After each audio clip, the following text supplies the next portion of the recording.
Me and my wife, we are half dead.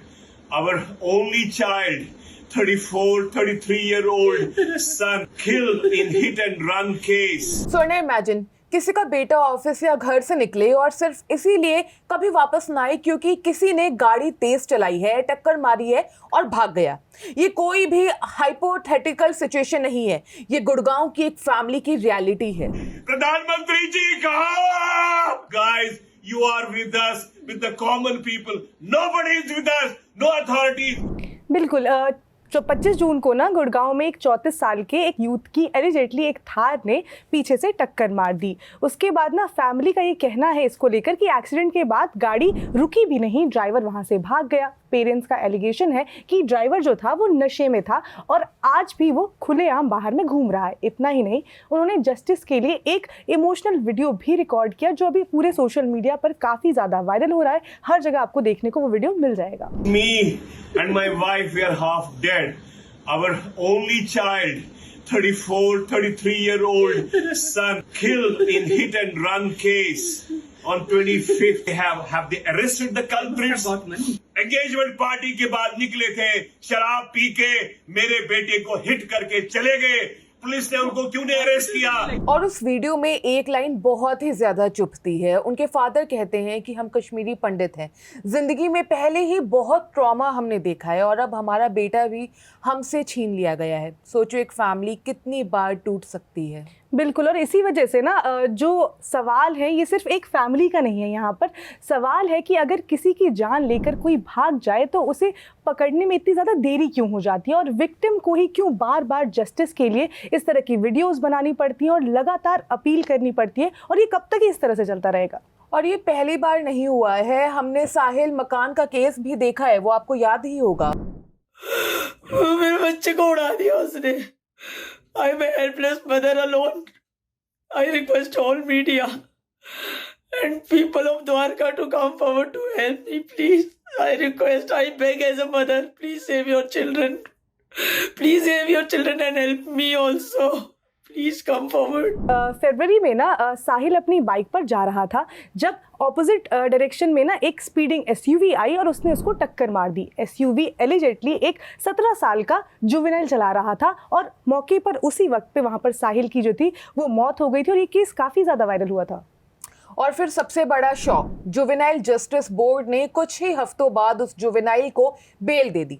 साहिल की मां ने तब एक बहुत बड़ा सवाल उठाया था कि जिस एक्सीडेंट में किसी की जान चली जाए, क्या उसमें इतनी आसानी से बेल मिलनी चाहिए? खैर, फिर आता है वो केस जिसने पूरे देश को हिला दिया था, पुणे पॉश केस।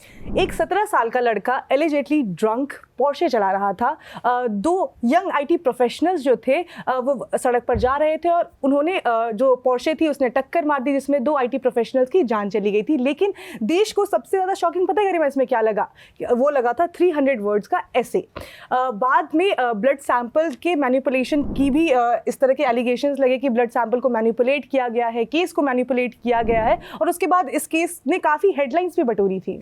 और अगर और पीछे हम चले जाएं, Salman Khan hit and run case 2002 का केस है ये। 1 मौत, 4 लोग इंजर्ड और केस को खत्म होने में 1 डिकेड से भी ज्यादा टाइम लग गया था। 2015 में हालांकि मुंबई सेशंस कोर्ट ने तो सलमान खान को कॉन्विक्ट भी किया था इस केस में, लेकिन उसी साल दिसंबर में बॉम्बे हाई कोर्ट ने सभी चार्जेस से सलमान खान को एक्विट भी कर दिया था, ये बोलते हुए कि सबूतों की कमी है। ये हाल है उन एक्टर्स का जिन्हें लोग अपना आइडियल मानते हैं, उन्हें फॉलो करते हैं, फिर इन्हीं की तरह इररिस्पॉन्सिबल तरीके से ड्राइव भी करते हैं। इन्हें लगता है कि इनके सलमान भाई ने किया है तो ये भी कर सकते हैं, और सोसाइटी में एक बेहद ही खतरनाक मैसेज जाता है। और ये कोई एक आध केस नहीं है, इस तरह के कई केसेस हमें सुनने को मिलते हैं। मतलब नाम अलग है, शहर अलग है, लेकिन पैटर्न जो है वो ऑलमोस्ट सेम है। Speeding, hit and run, legal battle और विक्टिम फैमिलीज का एंडलेस फेट। एग्जैक्टली। और सिर्फ ये परसेप्शन नहीं है, यहाँ पर मैं बताना चाहूँगी गरिमा, ये डेटा भी जो है वो इसी तरह की बातें करता है और डेटा भी जो देश की रियलिटी है उसको बताता है। चलो डेटा की बात करते हैं। इंडिया में असल पिक्चर आखिर कितनी सीरियस है ये बताओ। एनसीआरबी के 2024 के डेटा के हिसाब से ना इंडिया में 1.99 लाख लोग ट्रैफिक एक्सीडेंट में मारे गए हैं। मतलब हर दिन 546 लोग। सोचो गरिमा, जब तक हम ये वीडियो रिकॉर्ड कर रहे हैं ना, हो सकता है कि कोई फैमिली जो है वो उसने अपने किसी लव्ड वन को रोड एक्सीडेंट में वो खो दे। ये भी बात जो है वो इस देश की रियलिटी को बताता है। और पता है सिर्फ डेथ्स ही नहीं, लगभग 5 लाख ट्रैफिक एक्सीडेंट्स भी हुए हैं और 4.5 लाख से ज्यादा लोग इंजर्ड हुए। ये सिर्फ नंबर्स नहीं है, हर नंबर के पीछे एक फैमिली है। खैर अब नजर हम डालते हैं दिल्ली एनसीआर की जो सिचुएशन है उस पर, वो आखिर कैसी है। तो दिल्ली ने 2024 में एक बहुत ही डिस्टर्बिंग रिकॉर्ड बनाया। 19 मेट्रोपॉलिटन सिटीज में से सबसे ज्यादा रोड एक्सीडेंट डेथ जो थे वो दिल्ली में रजिस्टर किए गए थे, 1658 डेथ्स, और 1521 इसमें से हिट एंड रन के केसेस जो थे वो रजिस्टर्ड किए गए थे। मतलब ये है कि कैपिटल सिटी में भी लोग टक्कर मार कर भाग जा रहे हैं, और कितना आसान है ये। एग्जैक्टली, और इसी वजह से ना गुड़गांव का जो केस है उससे लोग इतना ज्यादा रिलेट कर रहे हैं, उससे कनेक्ट कर पा रहे हैं। लोग ये कह रहे हैं कि आज ये इस तरह के जो केसेस हैं वो देखे जा रहे हैं, तो कल तो ये किसी के भी साथ हो सकता है, कल तो ये हमारे साथ भी हो सकता है। और एक और चीज जो मुझे शॉक करती है यहाँ पर वो ये है कि विक्टिम्स कौन होते हैं। रोड ट्रांसपोर्ट मिनिस्ट्री के डेटा के हिसाब से 2024 में रोड पर मरने वाले हर 3 लोगों में से 2 यानी कि 67% पेडेस्ट्रियंस या फिर 2 व्हीलर राइडर्स हैं। मतलब सबसे वल्नरेबल वही लोग हैं जो सबसे कम प्रोटेक्टेड होते हैं। और सबसे बड़ी वजह क्या है इसके पीछे? इसकी वजह सबसे बड़ी हो जाती है स्पीडिंग।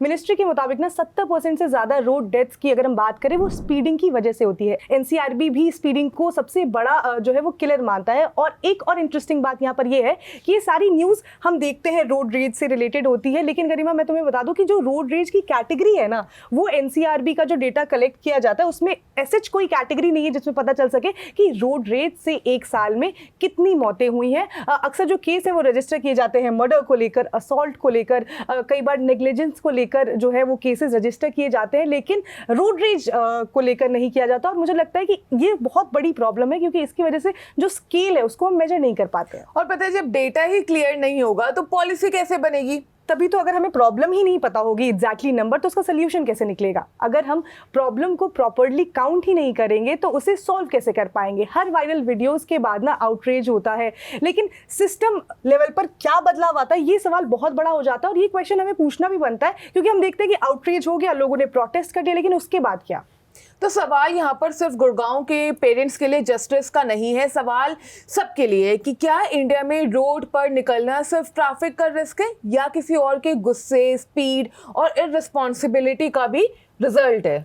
और क्या हिट एंड रन या फिर जो ये फेटल रोड क्रैशेस हैं उसके लिए स्ट्रिक्ट लॉज, फास्ट इन्वेस्टिगेशन और बेटर इन्फोर्समेंट की ज़रूरत है हमें, या फिर हमें ड्राइविंग कल्चर को ही पूरा के पूरा बदलना होगा और इसमें चेंजेस लाने होंगे? अब वैसे आप क्या सोचते हैं, क्या जो ये हिट एंड रन या फिर रोड रेज के केसेस होते हैं उनमें पनिशमेंट और इन्वेस्टिगेशन दोनों और हो सकती है और अच्छे से होनी चाहिए? और अगर आप ये आपके किसी अपने के साथ भी कभी ऐसा कुछ एक्सपीरियंस हुआ हो तो उसके बारे में आप कमेंट बॉक्स में ज़रूर बताइएगा। मैं हूँ गरिमा, मैं हूँ स्वर्णा, आप देख रहे हैं द बहन शो।